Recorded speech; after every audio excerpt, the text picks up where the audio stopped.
To open your camera without having to unlock your Samsung Galaxy S24 Ultra using voice command, you have to make sure that the voice wake up for Bixby is on and you allow your phone to use Bixby while your phone is locked.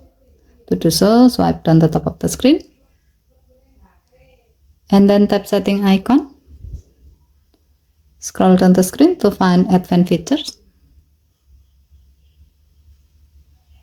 Tap advanced features, tap Bixby,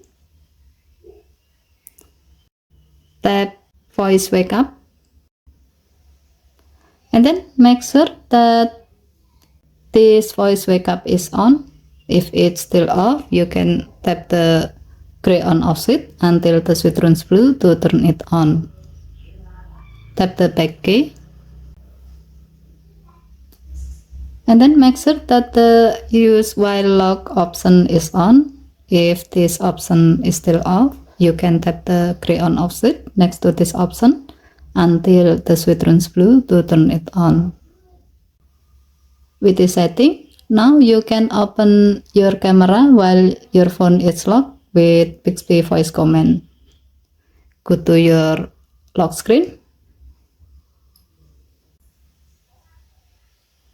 Say the voice wake up followed by the voice command to open the camera. Hi Bixby, open camera. Now you are ready to take a photo or record video. Okay, thank you for watching. Please help to like and subscribe. Have a nice day.